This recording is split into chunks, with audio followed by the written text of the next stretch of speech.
alumni of NIT, but it's Bhopal and not the NITK. Yes, sir. Yes, sir. So actually, there is opportunity for an inter-NIT collaboration here. So I will talk to you about that separately. Let's do that. Let's do that one of these days. Yeah. So it's always great fun. So we've had some discussion with Silchar, NIT Silchar. One of our CSR supporters happens to be a NIT Silchar alumnus, and then she's kind enough to put us in touch with a few more alumni. Wonderful. So, be good. Yeah. So I think we are on air, Vinod. So back to you. Gaurav, welcome. Are you back in Bangalore? Yes, I'm back in Bangalore. Thank you so much. Good evening, everybody. Good evening, Gaurav. Good evening. Hi, Gaurav. Hi.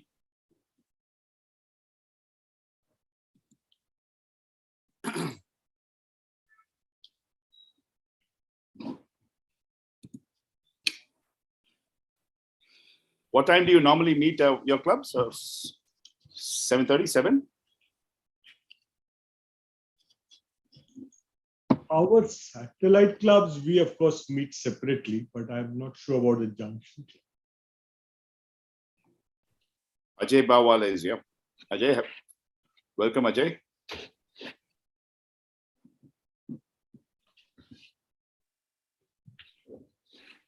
Can you hear us, Ajay?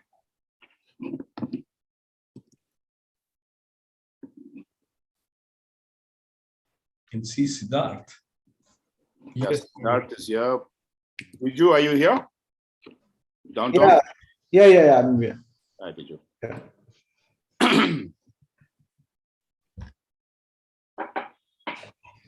So junction usually meets at, the meeting starts at 7, but we log in by 6:45 for 15 minutes of fellowship, just the way it went today.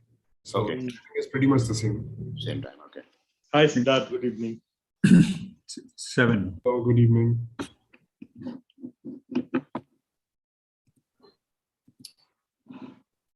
I guess 7 o'clock and we could get started. Yeah.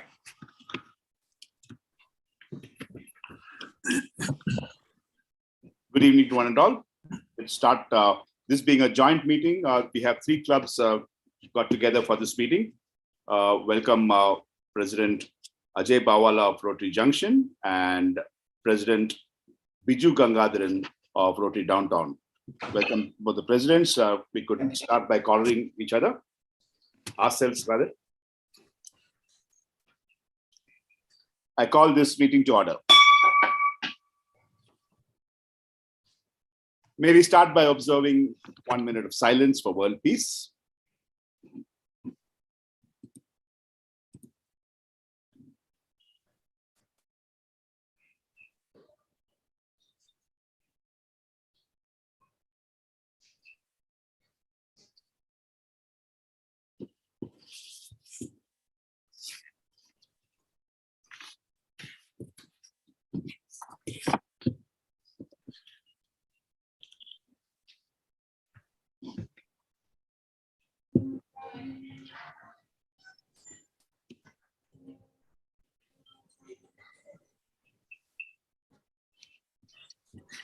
Thank you very much. A very, very warm welcome to each one of you. Once again, wonderful to have 3 clubs get together, 3 big, wonderful clubs get together and have this meeting. Unfortunately, we had to change our plans last minute because of Mr. Ajay Bawala partying too hard at Mangalore, I guess. Was that Mangalore, Ajay? I think 30 of them got together and partied very hard and all of them fell sick, came back with a severe viral. So we said, no way, we're letting you into our club. So we decided to make this virtual. I hope you're feeling better, Ajay, and the rest of the people out there. Yes. All are feeling much better, but nevertheless, yes. Wonderful. So thank you. You were kind enough to join us virtually. It's nice. And once again, welcome, Biju. Downtown being another very popular and old club. Wonderful to have you with us. Thank you. So I'll quickly hand you back to the Ajay. Your welcome address, please, if there's anything. Yeah, sure. Thank you so much. Good evening, everybody. Christmas brings along with that. Christmas brings along with it a sense of responsibility and an opportunity for each one of us to spread and share the joy of giving. An opportunity for us to express gratitude that we are the chosen and the blessed souls. We are able to reach out to deeper pockets and access a larger section of the destitute and the needy, where we are able to contribute by way of carrying out large, long lasting, high impact, sustainable projects. I congratulate my co-presidents, Rotarian Vinod John and Rotarian Biju Gangadharan, for the extraordinary contributions made by them in their respective clubs. It is truly an honor and a privilege for me to share the dais with my co-presidents, Vinod and Biju. I express my gratitude to Rotarian Vinod John for the vocational service project that Rotary Club of Bangalore Cantonment and Rotary Club of Bangalore Junction are jointly implementing. Thank you, John. RBJ is about 13 years young and one of the most important clubs, not only in District 3190, but across Rotary International. Rotary year 21-22 is going to be yet another fabulous year in the history of Rotary Club of Bangalore Junction. Rotary year 22-23, District Governor-elect will be Jitendra Ji Aneja. Coming to the scale of the projects of high impact and wide reach has been the USP of our club. I must acknowledge all the past presidents of RBJ who have laid such a strong foundation and made it so very easy for us as incoming leadership team to carry on the legacy. I extend a very, very warm welcome to our elite panelists for the evening, Rotarian Arvind Garg, Rotarian Ramakrishnan, Mr. Gaurav Sharma, and Mr. Jay Hariharan. And I am sure that this session is going to be of great value and takeaway for all of us in the meeting today. I welcome my co-presidents, past presidents, ANS, ANETs, Rotractors, Friends in Rotary, and Friends of Rotary for this joint weekly meeting. Looking forward to a very informative, educative, and interactive session. Over to Vinod. Thank you very much, Ajay. Thank you so much. May I now request President Biju to do the welcome, please. Thank you, Rotarian Vinod. Thank you for the kind words, President Ajay. As usual, and it's been a pleasure to join you both when you guys asked, when I'd asked you whether we can sync into your meeting. We appreciate that. All downturners appreciate that. On behalf of all downturners, we convey a gratitude as well and a Christmas month. And looking forward to a great panelist for it. I think it'll be a new experience for all of us here. Thank you. Thank you, Viju. Once again, welcome to all the panelists, the Rotarians of Rotary Bangalore Junction, Rotarians of Rotary Bangalore Downtown, and guests who have joined us today. Wonderful to have you with us. We'll start by the Secretary's announcements. Secretary Nandakumar of Rotary Bangalore Cantonment, over to you for the announcements, please. Good evening, everybody. If you just run through the projects of the last week, last Sunday was a pretty active day at the RHL, one which actually we had not seen for quite some time. The launch of the Sri Shakti Utsav, which was an exhibition cum sale. This project was done jointly with Rotary Centennial and 16 other partnering clubs. Launched this project, and the exhibition for cum sale of the products was made by 26 women self-help groups. This was quite a success. All the participants were quite happy participating in this, and there was a pretty large good footfall at the function as well. This was conducted by the Vocational Services Committee. The Community Services Committee did not want to be left behind, so they organized a Christmas celebrations at a Rotary pre-primary school at Linkarajpuram yesterday at 11 a.m. This was followed by another Christmas celebration with Christmas carol at the Kripakshaya home for the aged and for the children at 4 p.m. The community services also sponsored breakfast for 485 needy patients from the underprivileged sector who undergo dialysis at the Bangalore Kidney Foundation Center. As regards committee meetings, the Youth Services Committee held a meeting last Friday on the online platform. Coming to birthdays and anniversaries, there is no Rotarian celebrating his birthday this coming week. But for ANS, we have Soumya Venkatraman celebrating her birthday today. Our Director of Vocational Services, Venkat, is not here. I don't know if he's online on the YouTube or on the Zoom platform. Anyway, we wish her, please do. Here, Nanda, thank you very much for the wishes. As far as wedding anniversaries being celebrated this week, our Joint Secretary and the live wire of the Programs Committee, Prashant Nair, and Anjana celebrate their wedding anniversary on the 26th of December. And so also our immediate past President Ravi Narasimhan and Indrani celebrate their wedding anniversary on the 28th of December. Wishing all those who are celebrating their birthdays and anniversaries the very best of health and happiness in the years to come. Now, coming to the programs for the forthcoming week, the Vocational Services Committee will be meeting online on Saturday, the 25th of December, and the International Services Committee is having their next meeting on Sunday afternoon. Rotarian Verghese is hosting the meeting, fellowship, and lunch. The Community Services is having their meeting, but it's on the online platform on Sunday evening on the 26th of December. Now, coming to the projects, the validatory function of the tailoring course, which is being conducted in Navjeevan Nilaya, will be held at 11 a.m. on Wednesday, the 29th December. This is being held at Navjeevan Nilaya. This, as you all know, this is the last project which we are conducting at that premises. We'll be moving it into the RHL or the other places. Therefore, request all the members to make it convenient to attend this function.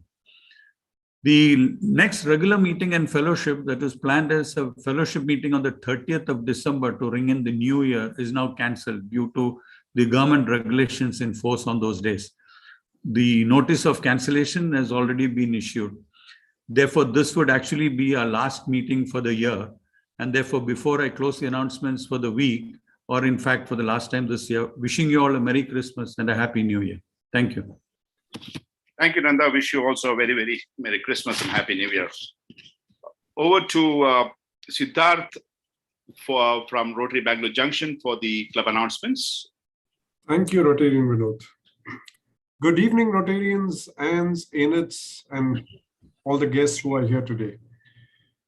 We are meeting after a while, and a lot has happened over the past few weeks. So I have a lot to cover. Please bear with me. On the 10th of December, we have planted 1,652 fruit-bearing plants at the DRDO campus in CV Raman Nagar. And this is by far the most extraordinary project, tree plantation project that we have taken. A lot has happened over here. Is that the plants were selected and handpicked under the supervision of experts in horticulture, varieties of mixed plants to give seasonal fruits around the year, drip irrigation to ensure 5% survival rate, and the layout is scientifically done. Round 2 of this project will be done in second week of January. So anybody who missed the first round can participate in round 2. On December 11th, we had an excellent vocational training program on digital transformation of business. Taking Amazon.com as a case study, Mr. Utpal Das and Mr. Pranjal Padmapati explained how to be a successful seller on Amazon. And then, typical stuff on how to take your business on the digital platform as well. Mr. Vinod already touched upon the next one, which is from 17th to 19th, we had a family outing at Bangalore, where 42 of us traveled by Vistadome train, both ways to enjoy the scenic beauty. It was a much needed break, and this break blessed us with yet another break after returning. So it has been an excellent family trip. 18 December, we had a district event, the ICGF International Services Inter Milana, which was another successful event. 18th and 19th of December, we had an online teachers training organized by District Literacy Committee and Rotary Club of Bangalore Junction. On 21st, we provided fans, lights, storage containers, flasks, water bottles, induction plates, mixers, sari, shawls, and a bunch of essentials to senior citizens' home in Banshankari. And the key highlight was a solar water heater, which was donated by Rotarian Suresh Arkire. On 22nd, we had a wonderful and innovative do-it-yourself session, candle making session with Mrs. Monica Surana for our interactors. That's what has been keeping us busy over the last 15 days. Coming to the special days, of course, it's Christmas, so Merry Christmas to all of you. Birthdays, Rotarian Prashant Mishra, who's our treasurer, celebrates his birthday today. Happy birthday, Prashant. And Sunita Goyanka celebrates her birthday on the 25th. Rotarian Anandram Dokania on the 27th. And Mansi Agarwal on 28th of December. And Rotarian Puneet Bajaj on 31st. No anniversaries in the upcoming week. With this, I conclude my secretary's report. Thank you. Thank you, Siddharth. Truly, Junction is known to be a club that does so much, and what you've done in the last 15 days is absolutely impressive. Commendable work that you people do. Thank you very much, Siddharth. Rotarian Biju, is there any announcement from your side? Yeah, I think our secretary is there. Rotarian Tejaswini? Is there? Yeah. Yeah, she's joined in. Hi, Rotarian Tejaswini. Please unmute and go ahead with the club announcements, please. Good evening, everyone. I'm thankful that Rotary Bangalore Cantonment has invited us here today for this joint meeting. In the last week, on 16 December, Thursday, we had our felicitation night where we had we recognized Paul Harris Fellowships to our Annette Rahul Mahinder Raj, a Rotarian Kamal Charan, and Dr. Balaji Pai from Victoria Hospital for his commendable work as a COVID warrior. And we also honored Commandant M.V. Ramakrishna Prasad from 3rd Battalion, Karnataka State Reserve Police as an honorary member. And that should be the announcements that I can tell you. Thank you. Thank you, Rotary Tejaswini. Thank you for the announcements. So without any further ado, let's jump right into the topic. I think we have kept the distinguished panel in waiting. So may I request Rotarian Sharbila Ravinder to introduce the panelists to us, please.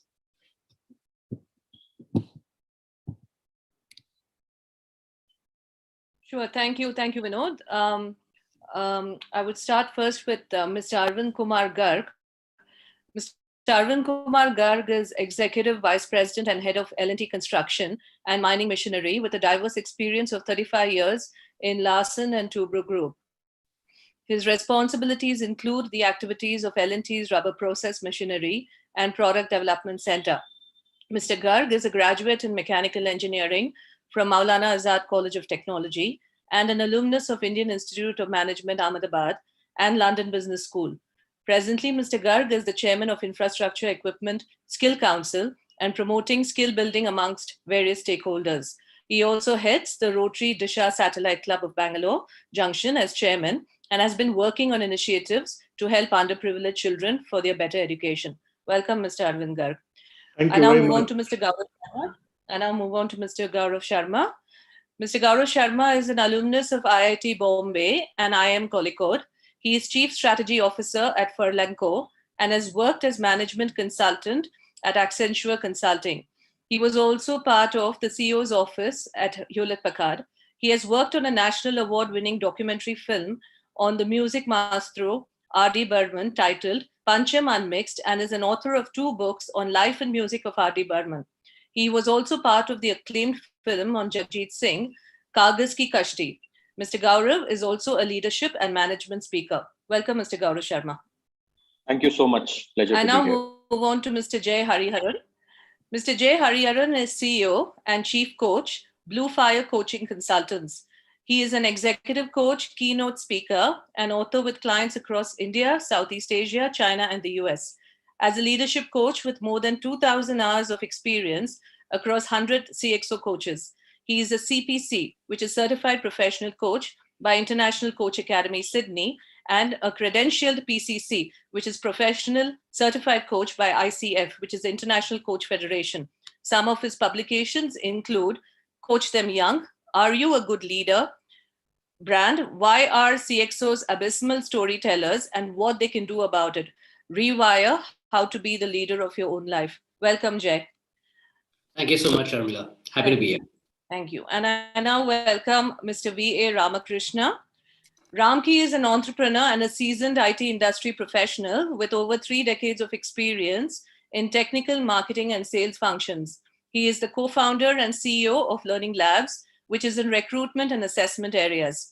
He is an engineering graduate from National Institute of Technology, Surathkal, and has an MBA from Indian Institute of Management, Bangalore. He is closely involved with Rotary NITK Sneha Junction Satellite Club with the aim of improving educational outcomes with the underprivileged and Samatvam Trust to support children with diabetes. Welcome, Ramki. And finally, last but not the least, I'd like to introduce our president, Mr. Vinod John. Mr. Vinod John is a senior management leader with close to 30 years of corporate leadership experience. He has led various multinationals across the globe and worked extensively in Asia Pacific, Middle East, and US markets. He is currently the co-founder, managing director of Blue Element Technologies, a HR technology company into workforce engagement. Vinod is an electronics engineer from RV College of Engineering, Bangalore, and alumnus of Indian Institute of Management, Indore. He is also currently the president of Rotary Bangalore Cantonment. Welcome again, Vinod. Thank you so much. Thank you very much, Sharmila, for that introduction. Truly privileged to have such a distinguished and accomplished panelists out here in front of me. Actually makes me a lot nervous talking to you people. So the topic for the day that we have about half an hour, 45 minutes. Let's make this an easy conversation. Let's not make it very, very structured. The topic for the day we have is the impact of new generation on industry and leadership. The topic was chosen because today we find industry changing a lot, people changing, the way companies are structured, the way company operates are changing. And we all look at it and say, this new generation changing. We have this quotes all the time. It's time for the new generation to take over. New generation is changing the world. The new generation does not have respect for the older generation. So many things we keep hearing about the new generation. So let me just kind of, for the benefit of the audience, kind of recap, what does this new generation bucketed into? So let's see, where do you fall? The silent generation, those people born between 1928 and 1945. I think lesser of those people out here in this group. Then we have the baby boomers. Baby boomers born between 1946 and 1964. The Generation X, born between 1965 and 1980. The millennials, born between 1981 and 1996. And then we have the Generation Z, which are born between 1997 and 2012. And then we have this next generation, which is starting from 2012. I believe they're going to be called the Alpha generation. So I think they ran out of letters, the alphabet just went into Alpha. They're restarting the whole thing altogether. So I believe this audience out here, about close to 70 people, 60 plus people, most of us either fall into the Generation X, or probably some of them baby boomers. I'm not sure how many millennials are out here. So I'd like to start by, maybe I'll take this on with Gaurav Sharma. Gaurav, what do you see the significant difference between the behavior of today's millennials vis-a-vis the Generation X or even the baby boomers? What do you see the significant difference? Thanks, Vinod, for this question. I'll start with the disclaimer that I just missed becoming a millennial by 1 year. Which makes my wife a millennial actually. And I work in a company where the average age of the employees is around 26 or 27 years. The biggest difference, I would say definitely, is that our previous generations have really worked, starting from say 2 generations back, for survival. We were not a country of abundance. And then the next generation, which I can say possibly my parents' generation, who work for job security in order to have something in hand always. Whereas what I'm seeing in millennials is that they're not working for either of this. This generation is actually working for a sense of purpose. They hate status quo. They hate to be told that, this is how it will be in the next couple of years. They love to take that kind of a plunge into the unknown, want to understand what are they really achieving. See, sense of purpose is when you're able to tell people that they are working on something larger than themselves. That is what that story that has to be built for everything that we are asking them to do. We cannot just say, you know what, because I'm telling you, you have to do this. It doesn't work like that. That's one of the biggest behavioral change. Plunging into the unknown is the second one. And third, I would say this is very, very critical, I think. And it's very difficult to understand this because there was one study which was done that what makes you happy, really, I mean, in work, in personal, professional, all those aspects. And that study said that autonomy, if I am in control of my time, or at least I feel that I'm in control of my time, it makes me a lot more happier. Now, this is, I mean, I won't go deep into this, but this is very difficult to achieve in a traditional work atmosphere where you have to report at a certain time, punch in, punch out, and all of that. This is better achieved when you give flexibility to people. Earlier, it used to be work-life balance. Now it is work-life integration. People are paying their home bills when they are at work. People are working when they are at home, and so on. So this is what I thought would differentiate. Great, Gaurav. I think covered quite a bit out there. I'll be coming back to some of those areas that you've spoken about and to delve into a little more deeper. Jay, you want to add something to this, what Gaurav said? Yeah, I mean, about 150 years ago, a French writer called Jean-Baptiste, he wrote this particular line: the more things change, the more they remain the same. What it essentially means is the construct, the basic construct of engagement between industry and an employable generation, the fundamental construct never went out of the window. It's like any other relationship. If there has to be hygiene, there has to be engagement, there has to be mutual respect, and there has to be a mutual commonality of purpose between two different entities. That being said, of course, there's been a lot of change between the earlier generation and now, not because of they didn't want to experiment, they didn't want to explore, but like Gaurav said, age of abundance is now, age of scarcity was directing their, or was the key driver for their actions in the earlier space. Like Maslow's hierarchy of needs, unless your physiological needs are met with, very few people can transcend and move into self-actualization kind of a mode. Very interesting. I was working out at the gym about an hour and a half ago, and there was a 17 or an 18-year-old girl that was working, and we struck up a conversation, and she asked me, "Uncle, have you read Ikigai?" I said, "Yes, I have, but I'm interested to know your perspective." And she gave me a really well-rounded perspective. It's very heartening to see younger people go out on roads that are not easily traversed. Now, we will speak a little bit about how organizations can get stuck in denial and say, this is not the ways of the old, and ignore reality as we see. The idea is to how to circumvent, how to work with them, how to increase and deepen engagement. That would be a really good conversation because this is a live challenge in front of all of us right now. Absolutely. Absolutely agree, Jay. Absolutely. COVID-19 obviously has affected all of us. I mean, some way or the other, whether it's work, personal, health, we've been affected. There's been immense psychological impact on young people, disruption in education, economic opportunities, family stress, social isolation, risk of domestic abuse, uncertainty about the future. Question to Arvind, what do you think you've dealt with all kinds of people at your organization? What could have been the impact of COVID-19 on the new generation, especially when it comes to mental health, Arvind? For us as a company, we employed at one point of time more than 210,000 people at our various sites. And COVID was a very, very big challenging task for us. But what we saw was that whether it's the younger generation or whether it's the older generation, the sense of connect, the sense of trying to do something different, the sense of trying to sort of give back to society, help the needy came across very, very strongly. And in this respect, I would like to say that just expanding on the thought earlier, when we were young, I think obedience was a virtue. But for the younger generation, it's not about being obedient, but about being right, about doing things that sort of connect with them, that they're connected with. And to my mind, during the COVID period, the younger generation really stood up and were counted.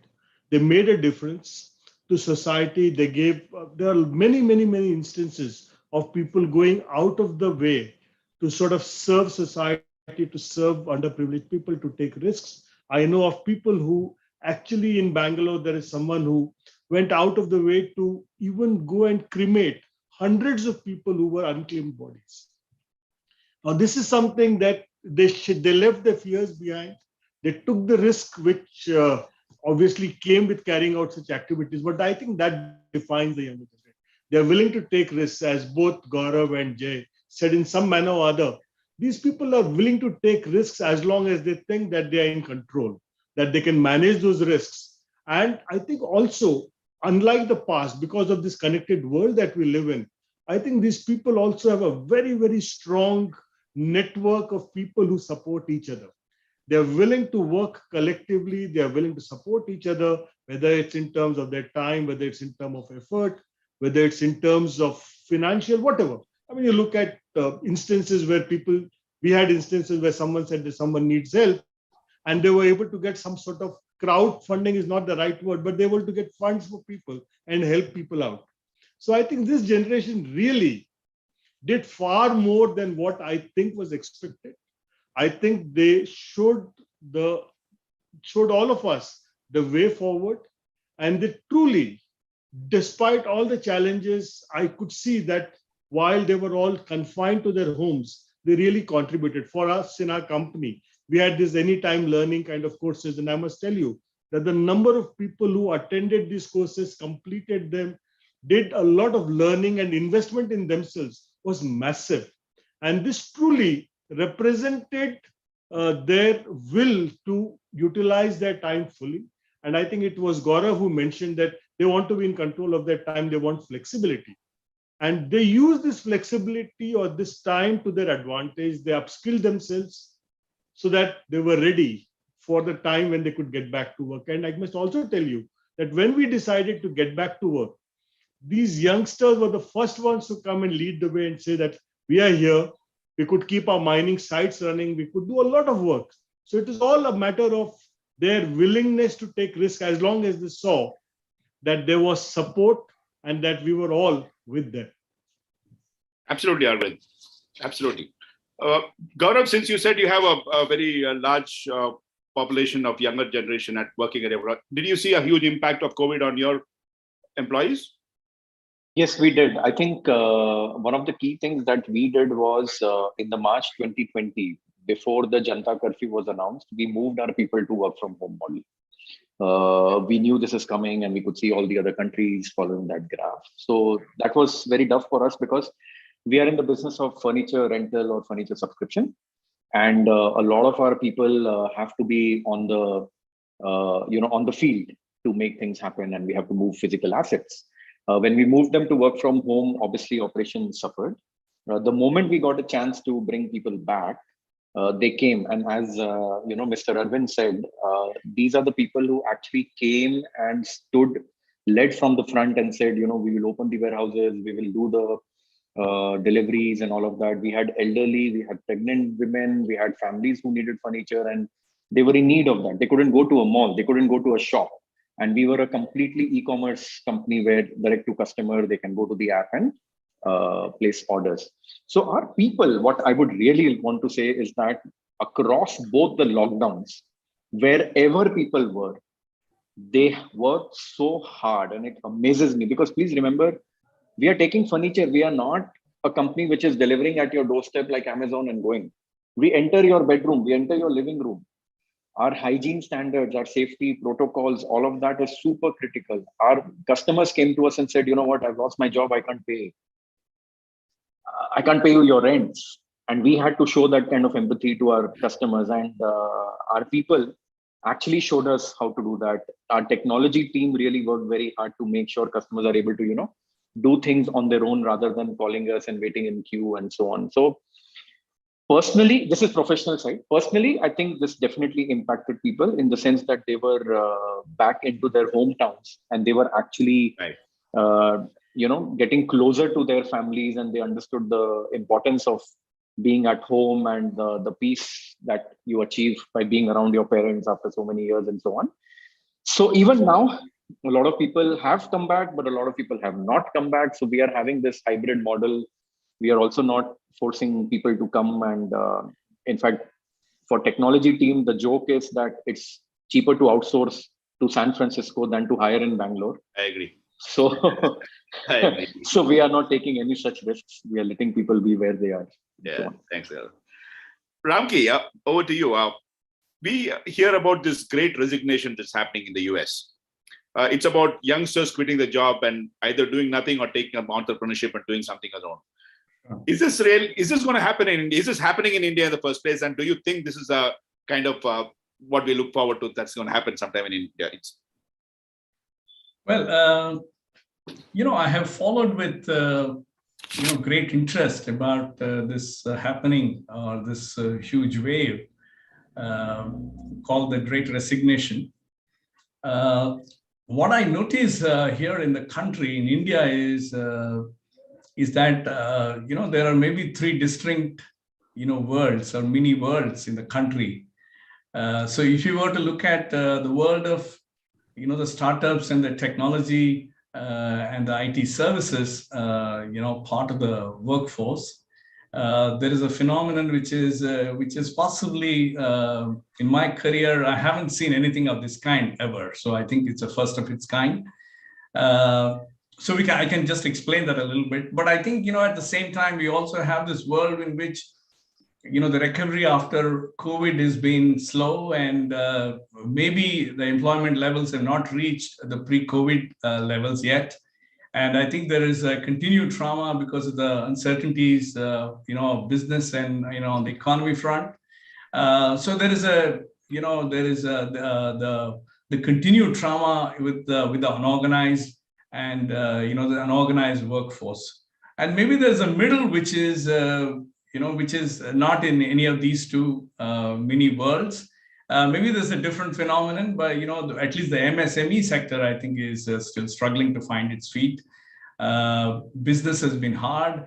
So I think they continue to be challenged with supply chain dislocations. There is semiconductor shortage, and more importantly, there is constant pressure in the lack of skills on the one hand, and increasing our inflationary pressure on salary point of view.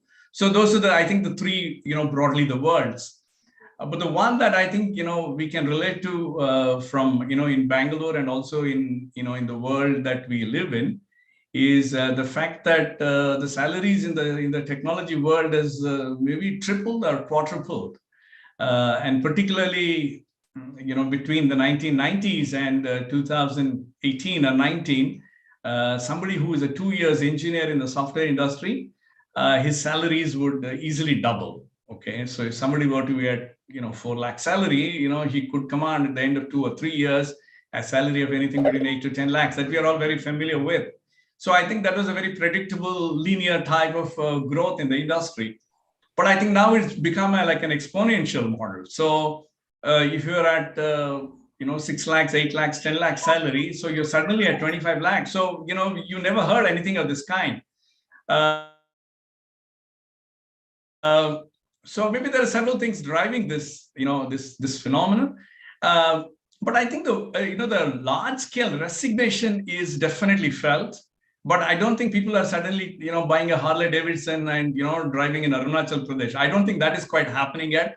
But I think it's a function of the economy and, where it is and, people's own lifestyle and so on. In America, I think it's a very normal thing to take a break for a year and then, explore the world. Maybe we'll get there. Not sure, whether it'll happen in 10 years, 20 years, but I think it'll happen sometime. It's a question of how the whole thing will morph. and what opportunities and what options that young people will have, right? So Absolutely. that I think is a very quick summary of what is really going on. Back to you. Yeah, absolutely. Trust me, being in the HR tech field, what you said in terms of salary is pretty underplayed. Today, we are talking of, I wish I was a technology person at this point of time. I missed the bus, I guess. We are talking of 4 years experience, people asking for 30 lakhs today. That's a kind of market that's for technology at this point of time. Anyway, we have seen, Jay, we've seen people like Baiju Ravindran, Baiju, who's 40 years old, Sachin Bansal of Flipkart, 40 years old, Binny Bansal, 39 years old, Ritesh Agarwal of Oyo, 28 years old, Bhavish Agarwal of Ola, 36 years old, Nikhil Agarwal of Zerodha, one of the youngest billionaires, 34 years old. You see all these entrepreneurs becoming successful and becoming unicorns. What is that these people bring to the table that's different from the rest, Jay? Yeah, fairly loaded question there. It is fortuitous in some sense, right? There is a sense of optimism, a rising tide raises all boats. This is not to take away credit from what they've done or where they are, but they're at the right time. They're getting into businesses that have given them the right kind of traction.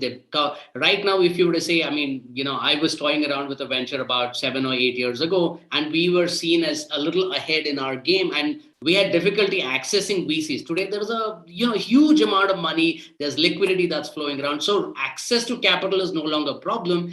Now there are lots of people willing to invest in you and in your dream, provided you get the right team across.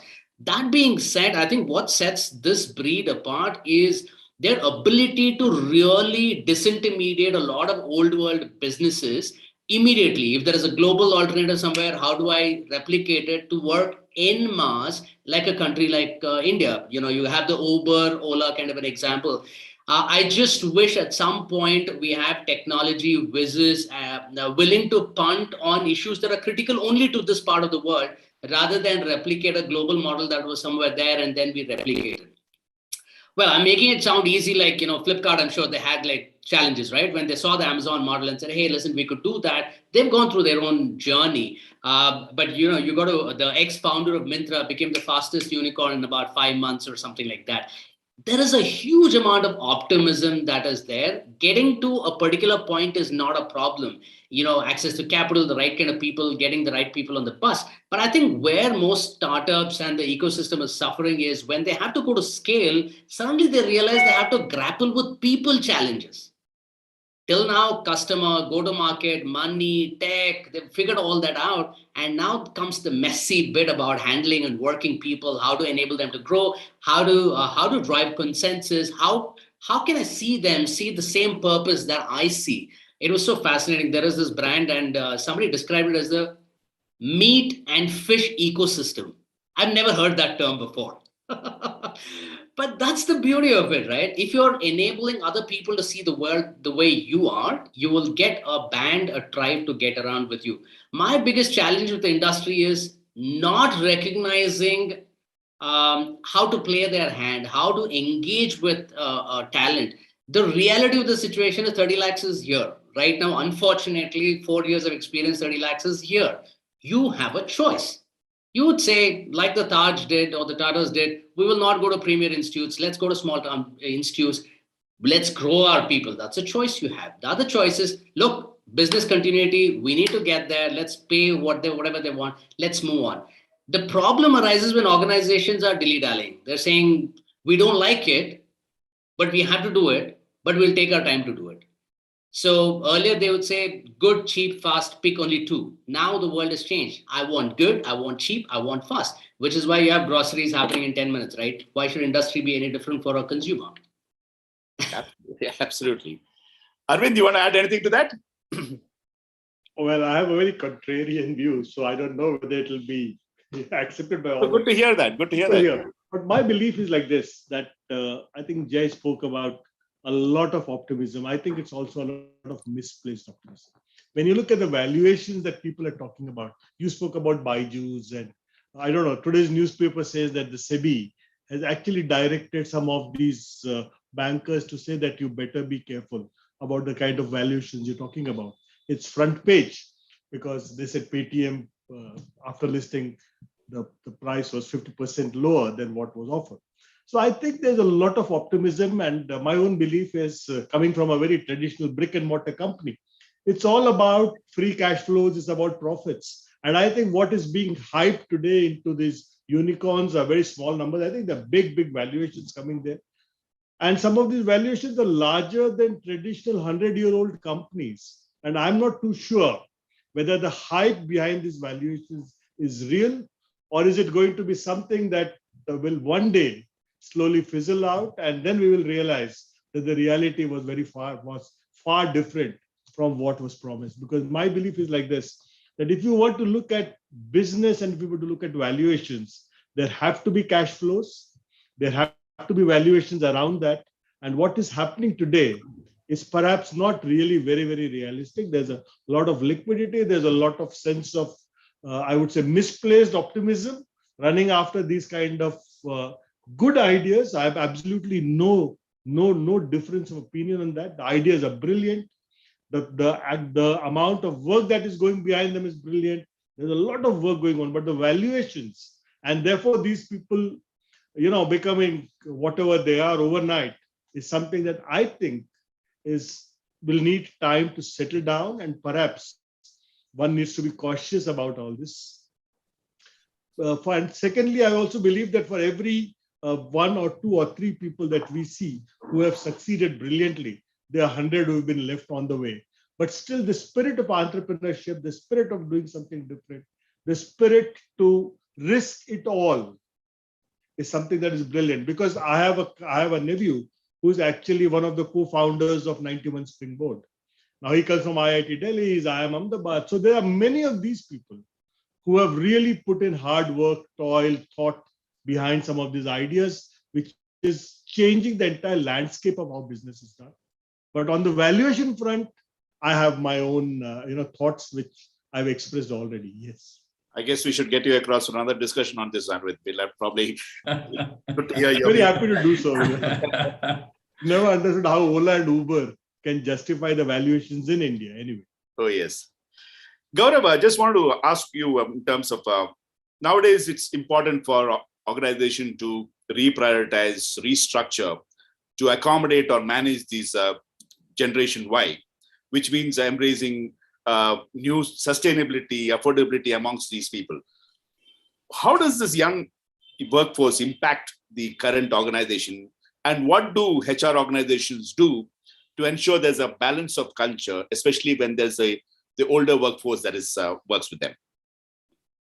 Sure. So as I had said in the beginning of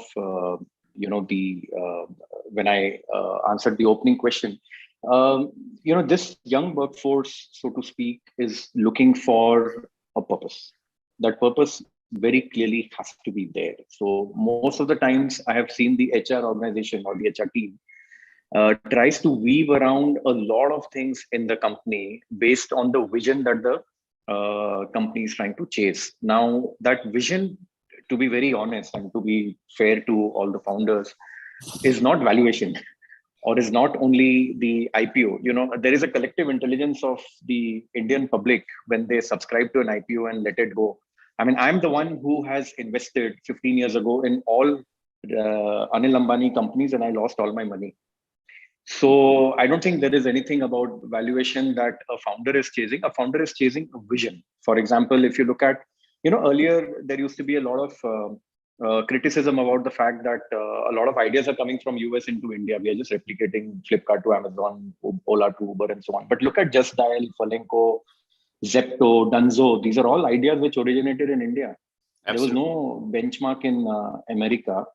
And see, investors will do their job, right? I mean, they will keep pumping in money and trying to increase the valuation.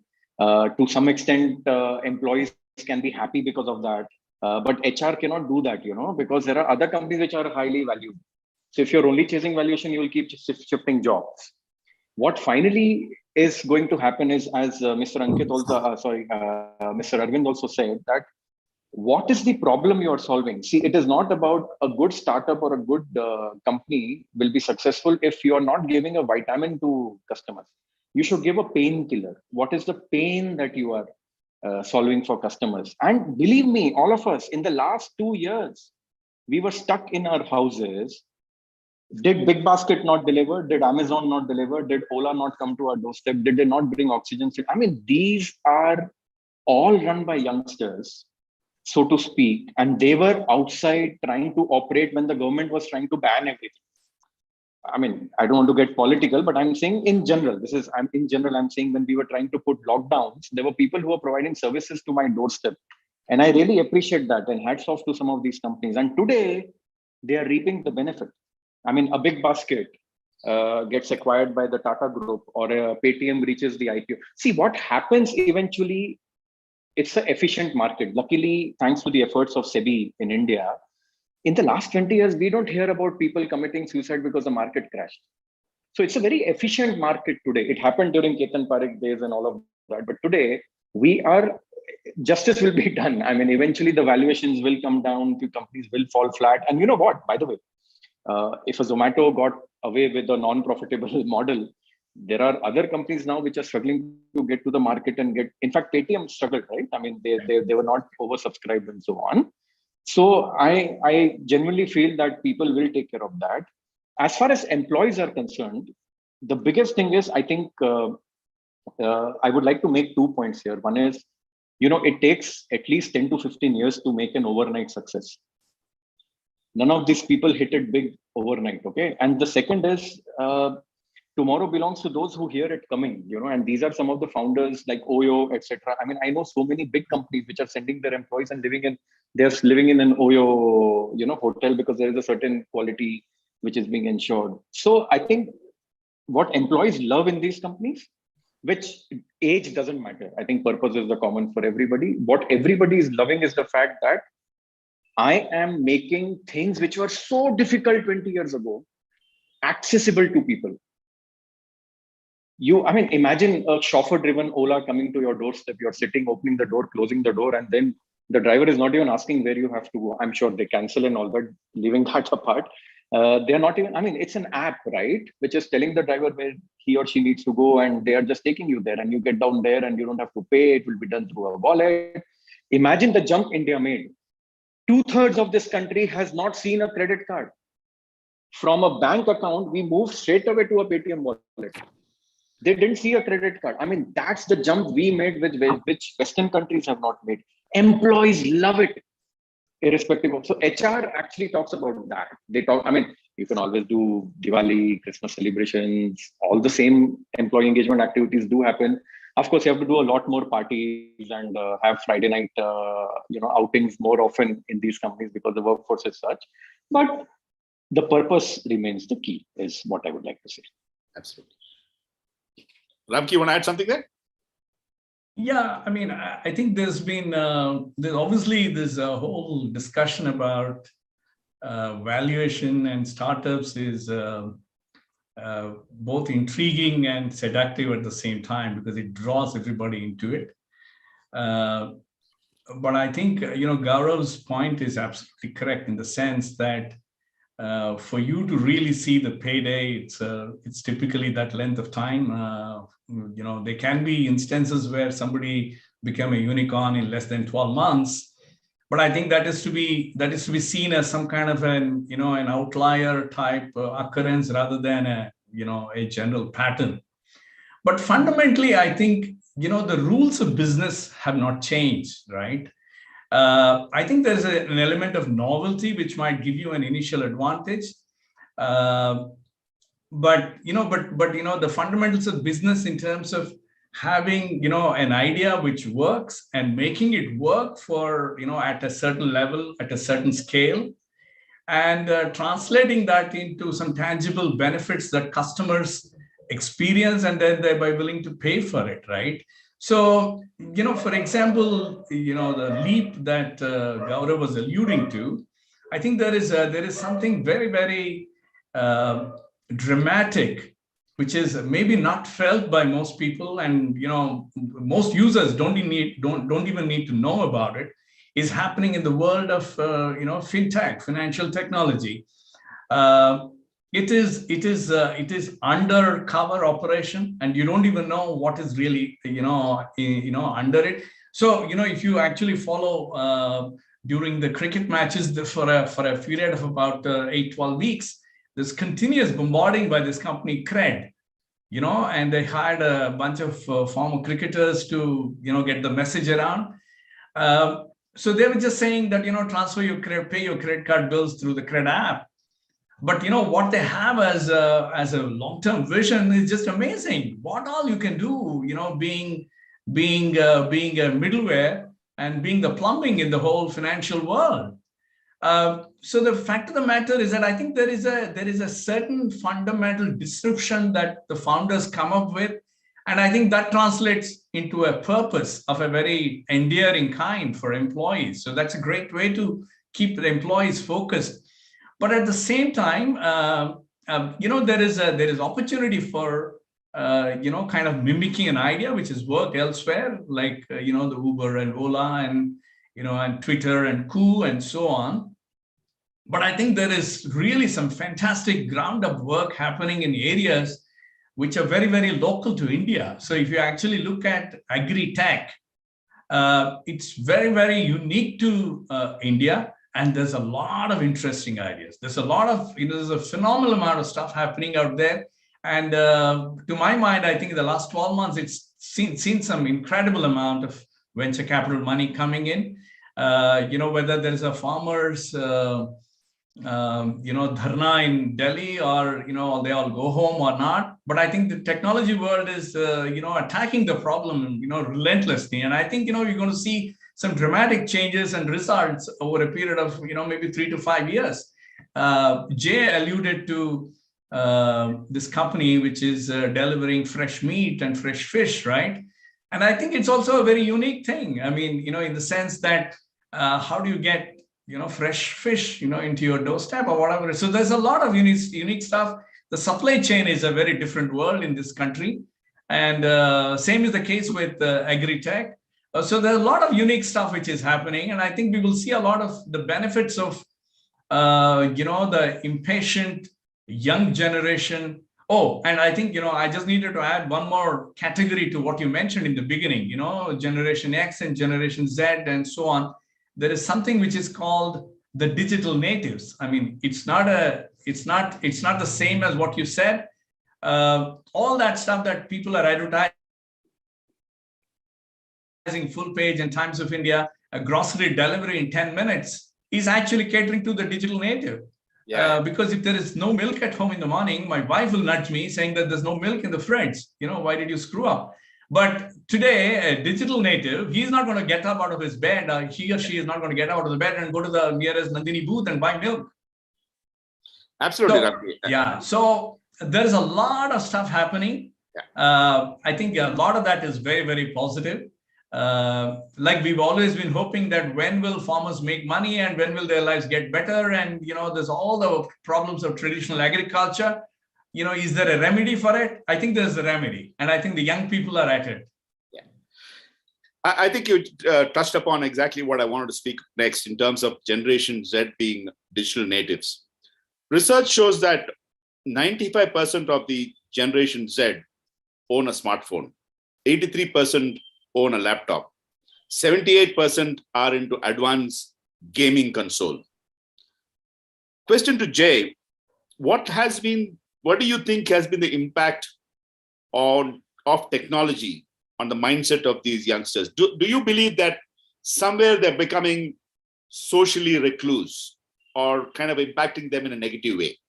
Or is it all good? This is absolutely uncanny because I had similar conversations about my kids' gaming consumption. Thanks to COVID, work, study from home. Definitely their screen time has gone up. And I'm not a gamer.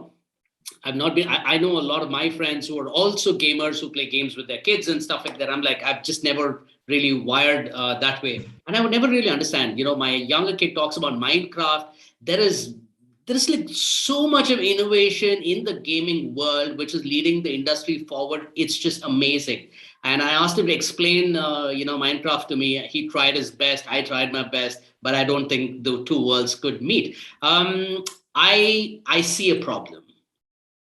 It could be a little bit of a boomer kind of a reverberation around excessive use of technology. But I think the way forward is going to be a very humanistic experience, because the world is going to beat your services down to a commodity. There is not going to be long-term loyalty. If you're going to do 15 minutes, somebody else is going to do 11 minutes, 12 minutes. What's different is the experience that you provide. And I think a lot more human interest,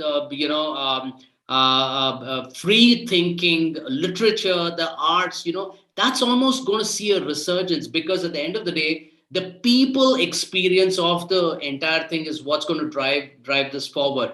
And like Gaurav said, we are talking about performance culture and not perks. Pool table at an office do not make a purpose, and will not drive the conversations forward. And this is a very personal brand to me. I've worked with the National Geographic extremely close. At some point, kid you not, I was planning to get a tattoo of the brand on me. And I said, no, that's like maybe stretching it a bit too far. But then I read about Jill Robinson of New Yorker. She had a tattoo of the New Yorker. Phil Knight of Nike, he has a swoosh on his ankle. What I'm trying to say is, when you have that kind of a raving fan mentality, that you completely are subsumed in the purpose the brand or the organization is fulfilling in the marketplace, you will just flow with it. Then the brand doesn't have to do anything. You're in love.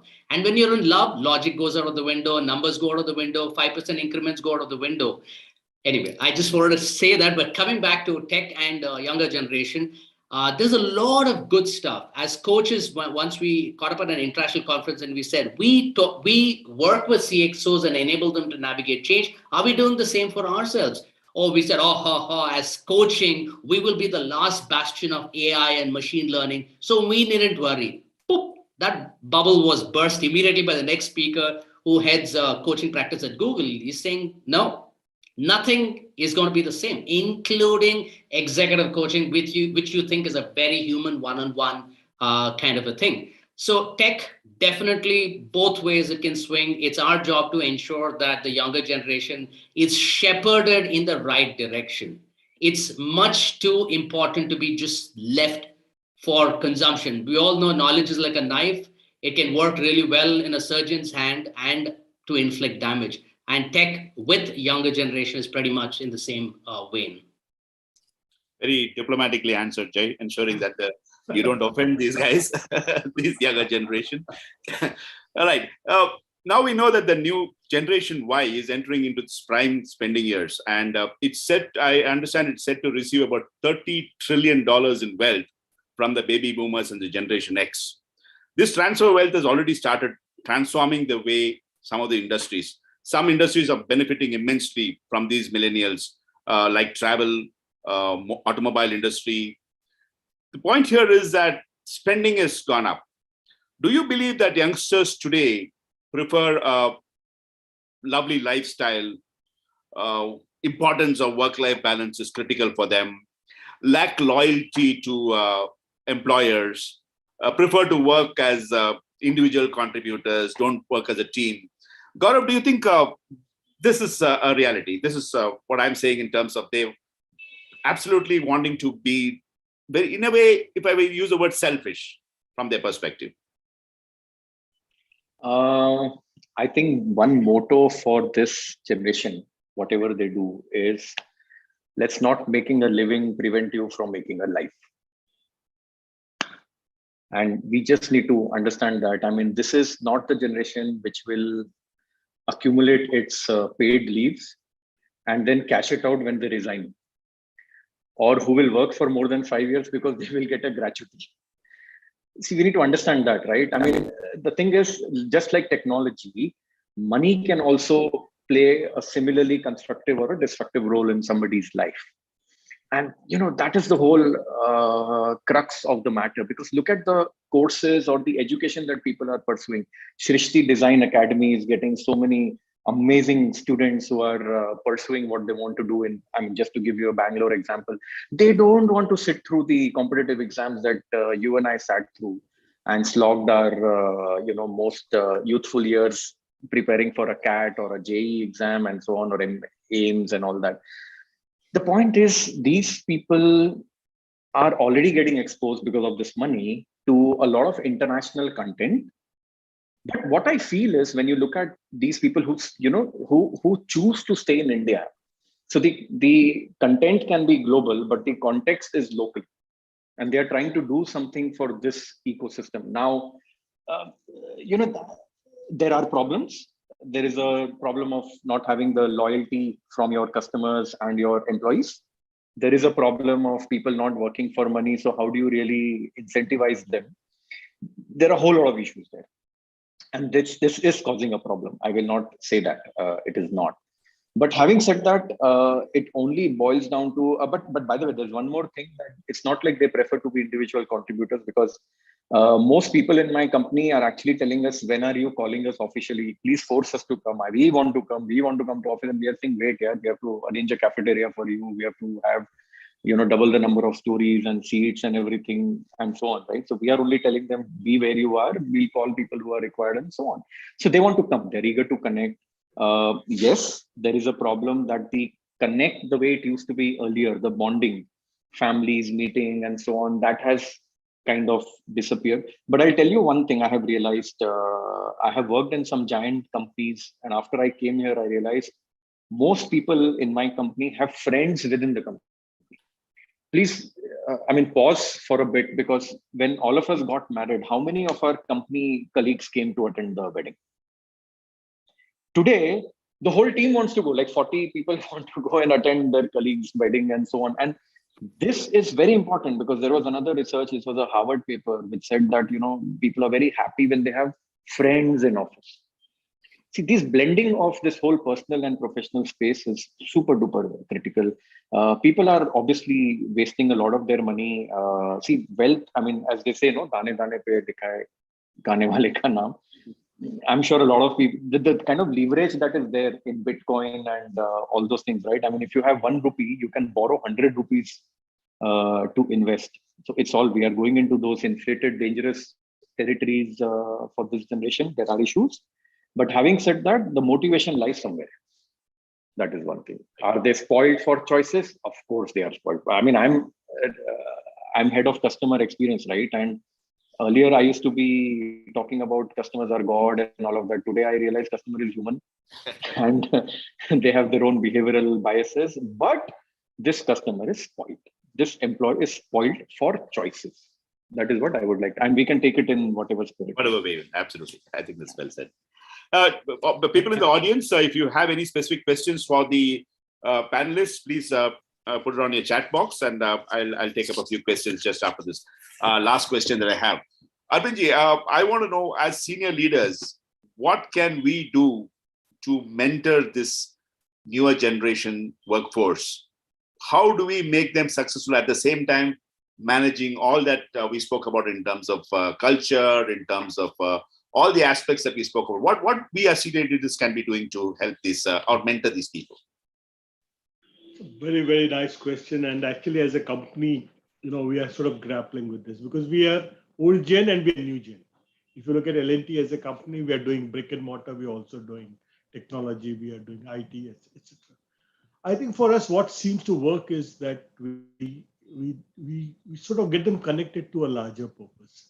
Yeah, Gaurav spoke about it in the beginning, but for us, what we are seeing is that this youngsters, when they come into work with us, they really want to be able to see whether they're making a difference. They don't want a lot of time being spent on training, upskilling, etc. So we know all that, but they want to get into doing something different.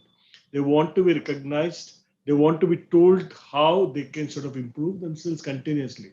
And therefore, if you ask me personally, what industry should be doing with these people is to, one, think at their levels, because very rightly said, they think differently, the risk-taking ability is different. They want to do things that will make a difference. And you need to get them connected or get them into things, get them into projects, get them into activities where they can truly think of themselves of having made a difference. At the end of the day, they should be able to get that sense of pride that I contributed, I made a difference, I was a change agent. And that, to my mind, is really something that the successful industries that are able to retain these people are able to do. I think Jay or Gaurav, I don't know who spoke about TCS going to the rural areas and picking up thousands and thousands and thousands of people. The second largest market cap in the country, so an employer of I don't know how many lakhs of people. And while the attrition rates may be high, they're able to get people in, get them to contribute, give them a sense of satisfying their customers and making a difference. I think it's all about being able to look at what drives these people. And as somebody said, it's not in the Maslow's hierarchy of needs, things have changed. These people need money more to facilitate their journey. They're not looking at money as the driving force, though they negotiate, because I think it just gives them that sense of satisfaction that, well, if somebody else is getting so much, I am also worth it.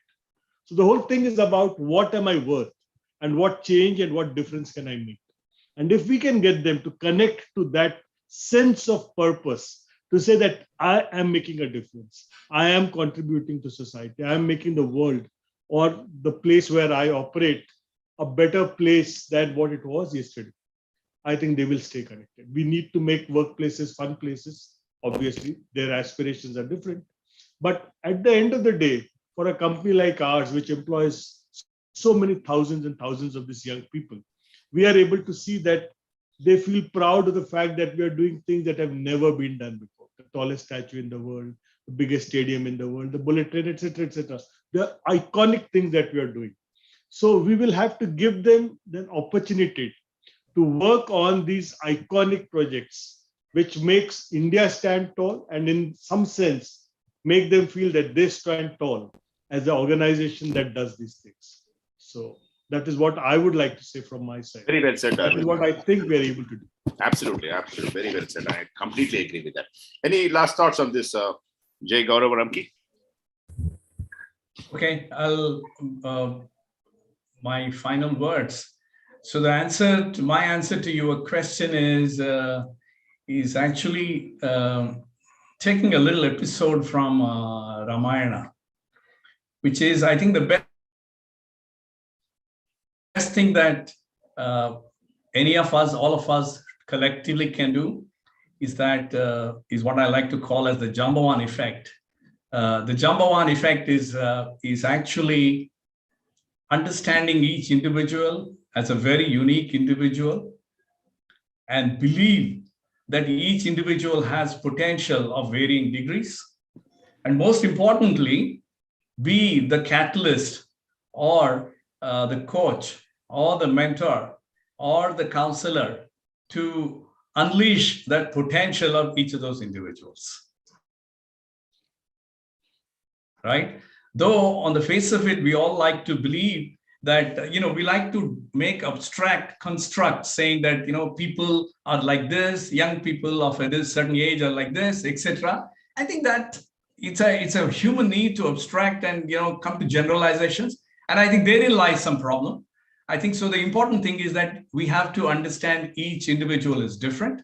So if there's an opportunity to talk to an individual and, if somebody seeks advice, or if you're genuinely concerned as to, what can I do for that individual, the best thing is for a little while, understand, and just be the Jambawan. And while saying that, I'll just finish with this quick line. This is the month of December. So in parts of Tamil Nadu and Karnataka and Andhra Pradesh, it's also celebrated as the Margali Masam. Margali is Mrigashira Masam. So in the Margali Masam, it's a very traditional devout experience to recite what is called as Tirupavai. If you're from Tamil Nadu, you will connect with it. Tirupavai has 30 pasurams. In one of the poems, so there is this classic line which I like to quote, which is in Tamil. That is, so those who follow Tamil, my Tamil is a little bit not as elegant of, as traditional Tamil speakers would appreciate. But what it basically means, Manathuk iniyane padavom na vai teravai. It basically means, so speak well, be nice, but the only when you can do that, just be present and be active and speak. So the combination of the Jambawan effect And this particular line from Tirupave is, I think, what we all can do. If you believe that the youth of this country can make a difference, this is all we need to do. Brilliant. Brilliant, Ramki. Jay, any last thoughts? As Aldous Huxley's title of the book says, it's a brave new world. Very, very optimistic. In fact, taking off from what Garg Saab said, I'm in the process of working with very senior leaders at an old economy company who are working on new age solutions. And it's a very interesting mix of enabling them to see the world in a different way. Very optimistic, exciting times ahead. And I think there will be definite impact. Coaching and mentoring, like Ramki also said, is a very, very important part of the ongoing process to deepen engagement with younger workforce that's coming on to work. Very encouraging. Gaurav? Yeah, I think on the topic of mentoring, since Mr. Ramki spoke about Rama, and I'll talk about Panchatantra. I'm reading the original Panchatantra in Sanskrit, and it says something very nicely, and it's about, as mentors or as employers, we have this responsibility because our people, our teams, anybody, all age groups, actually are highly influenced with the leader. That's very, very important. They always look up to, and they may not say it on your face, but they are, with all the arrogance that we think the generation has. So Panchatantra says this very interestingly, right? So it says, Ghoda, Shastra, Shastra, Veena, Vani, and employees will behave the way you behave. And that's how I would like to end it. Very enlightening, very enlightening. Thank you very much. A wonderful conversation. Thank you so much, Arvind, Gaurav, Jay, Ramki. Thank you. Really appreciate the time that you spared and enlightening us with your experience. Wonderful conversation. I'm sure the audience out here would have loved to have a lot more questions. But unfortunately, we kind of run out of time. We won't have too many time for questions. I think if you have any specific questions, please post them out to me on email and I will send it out to the panelists and we can probably have a conversation later on around that. Thank you once again. May I request Joint Secretary of Rotary Bangalore Junction, Jitendra Shetty, to propose the formal vote of thanks. Jitendra?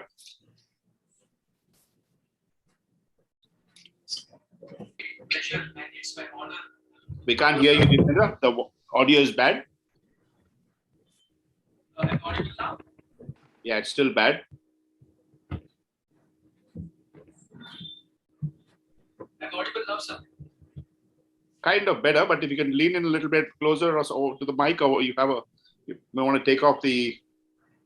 Yeah, sure. I hope I'm better now. Not really, not really.